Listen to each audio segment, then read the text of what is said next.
dimly lit corner of an unassuming museum in Key West, Florida, rests a sinister relic that has sent shivers down the spines of countless brave souls who dare to encounter it. It's a tale woven with dark threads of mystery and a doll whose malevolent presence has earned it the title of Robert the Doll. Join us on a bone-chilling journey as we delve into the harrowing history and spine-tingling encounters with this cursed figure. Brace yourselves, for in the realm of the supernatural, few entities can match the eerie aura of Robert the Doll. Welcome to a world where nightmares come to life. Noticeably homemade with a fabric face that's worn with time, Robert the Doll appears to be a simple, friendly toy. But his eyes are hard beads of black and his sailor suit, while pressed and clean, once belonged to his now-deceased owner. On his lifeless lap sits a disturbing toy pooch with big bulging eyes and a long tongue that hangs maniacally out of its mouth. Indeed, upon second look, Robert the Doll isn't so innocent. In fact, legend has it that this 116-year-old straw doll is haunted by a malevolent spirit to this day. His original owner, a boy named Robert Eugene Otto, used to blame his mischief on the doll until the evil forces inside the toy took hold and the mischief became more sinister. Even today, misfortune allegedly befalls all those who insult him. From allegedly breaking people's bones to causing their cars to crash, Robert the Doll remains a terrifying figure for all who encounter him. There's a bit of debate surrounding Robert's origins. Some claim that he was gifted to his late owner Robert Eugene Otto from his grandfather in 1904. But locals recall a more sinister backstory. They claim that the straw-filled toy was given to young Otto by one of the family's young maids, who hexed it in retaliation for some wrongdoing. Officials at the Fort East Martello Museum, where Robert resides today, deduced that the doll was actually never intended to be a doll in the first place. Robert's origins were traced back to the Steiff Company, the same toy company that designed the very first teddy bear, where a company historian told the museum that the doll was most likely meant to be a part of a window display. Nonetheless, Robert was taken in by the Otto family and became little Gene Otto's best friend. Young Otto was so enamored with the doll that he named it after himself, clothed it in his very own clothes, and despite the toy's awkwardly large size, carried it with him wherever he went.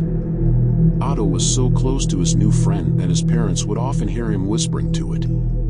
This seemed totally normal, until one day they heard a deep voice answering back. What people really remember is what they would probably term as an unhealthy relationship with the doll, said Corey Convertito, curator of the Fort East Martello Museum and Robert's current caretaker, in an interview with Atlas Obscura.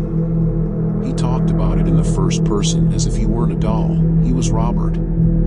As in he is a live entity. Soon, however, strange things began to happen around the Otto household. According to legend, Otto's parents would wake up in the middle of the night only to find their poor boy screaming and surrounded by overturned furniture. As Robert Eugene Otto grew older, Robert became even more malicious, as mutilated toys started appearing in the Otto's home. And young Otto would cry, "Robert did it." Once, a plumber who had been hired to make repairs around Otto's home claimed to hear children's laughter, though no one was home at the time. When he looked around the room, the plumber noticed that Robert the Doll had moved from one side of the window to the other, seemingly on his own. What's more, the plumber swore that objects that had been in Robert's lap ended up on the other side of the room, as if he'd thrown them. Eventually, Otto grew up and moved away. After studying at the Academy of Fine Arts in Chicago and the Art Students League in New York, Gene Otto went to the Parisian Sorbonne, where he met his wife, Anne. Otto brought the doll back to his childhood home at 534 Eaton Street in Key West, Florida, and he called the home the Artist House. Today, the Victorian home is a haunted B&B. Otto designed a special room for Robert in the attic, complete with furniture, toys, and even a teddy bear of Robert's own. But Otto's wife was not as keen on his childhood toy and requested that he keep the doll locked up. Robert was allegedly not fond of this. He is said to have repeatedly weaseled his way out and situated himself in a chair facing out of an upstairs window, where he could be seen by passers-by below. People who passed 534 Eaton Street soon avoided walking near the house altogether. Locals swore that the doll would disappear and then reappear facing another direction, or that his gaze would follow them as they passed. Visitors inside the artist house also claimed that they could hear footsteps coming from the attic and that things would seem to move about the home on their own, with no explanation. After Robert Eugene Otto died in 1974, a woman named Myrtle Reuter purchased the artist house, which meant Robert the doll had a brand new caretaker. Reuter lived with Robert for 20 years. It's said she even took him with her when she moved to a new home in the 1980s. Finally, she donated the creepy toy to the Fort East Martello Museum in 1994, claiming that the doll was indeed haunted. The museum accepted the doll and its baggage, assuming Reuter's claims were, of course, nonsense. Almost immediately, however, museum employees reported their own inexplicable happenings with the doll. Nonetheless, numerous visitors have lined up to see Robert the doll on display.